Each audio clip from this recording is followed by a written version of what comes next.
are the largest ethnic group in Kyrgyzstan. 2.7 million Kyrgyz make up 60% of the population. They are a people in transition, striving to maintain their unique cultural identity. In the 10th century, the great war hero Manas united the nomadic Kyrgyz people.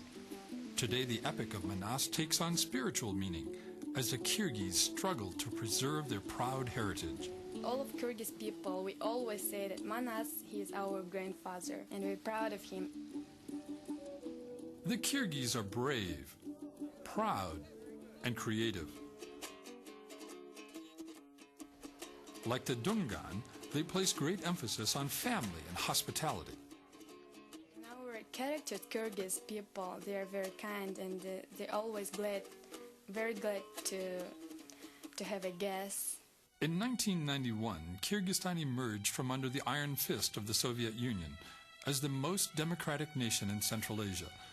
In Bishkek, this newfound freedom has created an identity crisis for the Kyrgyz, as traditional values clash with modern ideas. It's really hard for us because our life is really other than my parents' life, because they lived in the USSR and we lived in democracy. Sometimes the parents didn't understand children, children didn't understand parents. So this is just one of the problems. Now that they have so many choices, they do not know what is true, what is real. I hope Kyrgyz young people really get wiser. Now they're like sheep without a shepherd.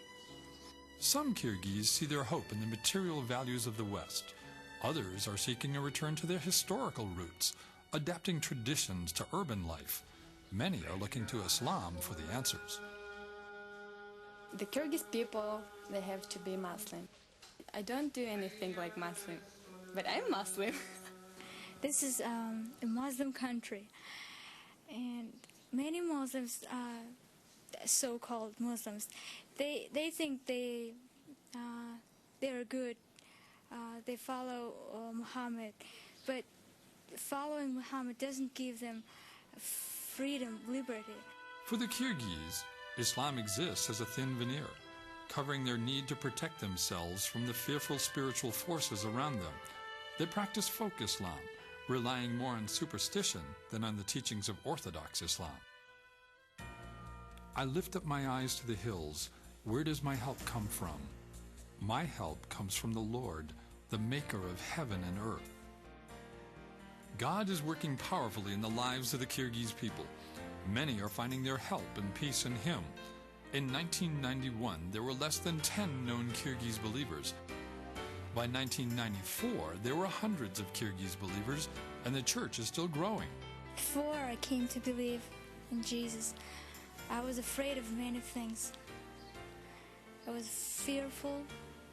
I could easily get scared of something, but now I don't. I'm not afraid. My life has changed very greatly, because now I have joy and peace in my heart. God has equipped the Kyrgyz to serve Him by extending open arms to all people. They're always glad to see someone to come from other countries. This openness to other nationalities can be greatly used for God's glory and the furtherance of His kingdom in Kyrgyzstan and throughout Central Asia. Today is the day of salvation for Kyrgyzstan. The doors remain open. The people are ready. Please pray for Muslim countries, so that people in those countries get a chance to hear about Jesus. Will you be a part of bringing the good news to the Kyrgyz, the Dungan, and other unreached peoples of Kyrgyzstan? How beautiful on the mountains are the feet of those who bring good news, who proclaim peace, who bring good tidings, who proclaim salvation, who say to Zion, "Your God."